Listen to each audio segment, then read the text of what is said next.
আপনি এক বক্তব্যে বলেছেন আলেমদের কাছে যে কর্মসূচি আছে সেটা হলো দ্বীনের এলেম বিতরণের কর্মসূচি, দ্বীন প্রতিষ্ঠার কর্মসূচি নয়।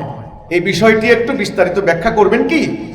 আমি যেটা বলেছি, আমাদের উলামায়ে কেরাম যে মাদ্রাসা প্রতিষ্ঠা করেছেন, কওমি মাদ্রাসা হোক, আলিয়া মাদ্রাসা হোক, সালাফি মাদ্রাসা হোক, নুরানি মাদ্রাসা হোক, যেই মাদ্রাসায় হোক না কেন, এই মাদ্রাসাগুলি প্রতিষ্ঠার উদ্দেশ্যই হচ্ছে মূলত দ্বীনের এলেম শিক্ষা দেওয়া, তাই না? ভালো আরবি শিখবেন, মাসলা মাসাইল শিখবেন, আপনার বালাগাত মান্তিক শিখবেন, আপনার নাহু সরফ শিখবেন, ভালো করে কোরআন শরীফের জ্ঞান লাগবে, তাফসিরের জ্ঞান শিখবেন, ফিকহের জ্ঞান শিখবেন। অর্থাৎ মাদ্রাসা প্রতিষ্ঠার উদ্দেশ্যই হচ্ছে এলেম হাসিল করা। এই জন্য আমি বলেছি আপনাদের কর্মসূচি হচ্ছে আলেম বানানোর কর্মসূচি, কিন্তু আল্লাহর রাসূল 5 দফা কর্মসূচি দিয়েছেন দ্বীন প্রতিষ্ঠার কর্মসূচি। একটা হলো দ্বীন প্রতিষ্ঠার কর্মসূচি, একটা হচ্ছে আলেম বানানোর কর্মসূচি।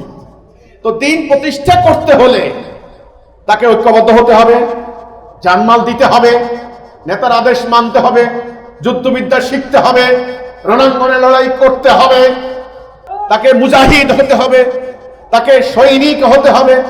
এটা হলো দ্বীন প্রতিষ্ঠার কর্মসূচি। তাহলে রাসূল যেই কর্মসূচি দিয়েছেন সেটা হচ্ছে কি কর্মসূচি? দ্বীন প্রতিষ্ঠার কর্মসূচি। আর আপনারা যে কর্মসূচি দিচ্ছেন এটা হলো আলেম বানানোর কর্মসূচি। ভালো আলেম হচ্ছেন, আলেম হয়ে বের হচ্ছেন, মসজিদে ইমামতি করে সংসার চালাচ্ছেন, মাদ্রাসা শিক্ষকতা করে সংসার চালাচ্ছেন, এই তো। এজন্য দ্বীন প্রতিষ্ঠা কেউ করে না, দ্বীন প্রতিষ্ঠা হচ্ছে না। রাষ্ট্র চলে ব্রিটিশের আইন, আদালতে বিচার হয় ব্রিটিশের বিচার, অর্থনীতি সুদের। বড় বড় আল্লামা শায়েখ ওনারা মাদ্রাসা শিক্ষকতা করেন, মসজিদে ইমামতি করেন, আর তাসবিহ দ্বারা টপকাচ্ছেন, আল্লাহর কাছে চলে যাবেন।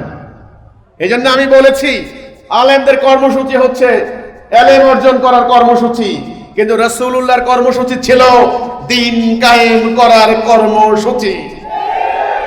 তাহলে কি রাসূল কি এলেম দেন নাই? এলেম দিয়েছেন। কোন এলেম? আল্লাহর হুকুম, আহকাম, যেটা মুমিনের জন্য জানা বাধ্যতামূলক, ওই এলেমটুকু রাসূল শিক্ষা দিয়েছেন। উদাহরণ, আপনি বিয়ে করতে যাবেন, আপনার বিয়ের বয়স হয়েছে, আপনাকে জানতে হবে বিয়ে করতে হলে কি কি শর্ত বাধ্যতামূলক, ওইটা ফরজ, ওই এলেম হাসিল করা ফরজ। আপনি ব্যবসা করবেন, ব্যবসা করার নীতি কি ওইটা জানা ফরজ। আপনি বিচার করবেন, বিচারক, ওই আইন জানা ফরজ। তাহলে ফরজ কোনটা? এই ফরজ কোনটা? আল্লাহর হারাম হালাল, বৈধ অবৈধ, এই জ্ঞান অর্জন করা ফরজ। রাসূল সাহাবীদেরকে সংগ্রামের মধ্যে মধ্যে জুমার বয়ানে, আলোচনায়, বিভিন্ন ভাবে তিনি দ্বীনের এলেম তাদেরকে শিক্ষা দিয়েছেন।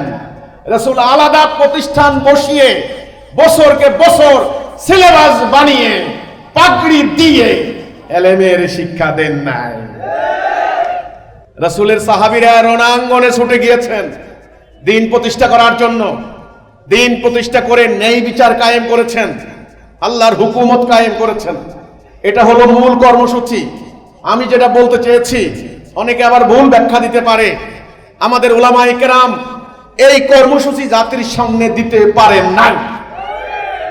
হ্যাঁ, ওনারা খুব ভালো কর্মসূচি দিয়েছেন, খুব বৈজ্ঞানিক উপায়ে কিভাবে আপনি কোরআন শরীফ মুখস্থ করতে পারেন। ওরে বাপ রে বাপ, কিভাবে আপনি গ্রামার মুখস্থ করতে পারবেন, কিভাবে আপনি সহি শুদ্ধ করে মুখস্থ করতে পারবেন, এটা একেবারে বৈজ্ঞানিক উপায়ে অল্প দিনের ভিতরে।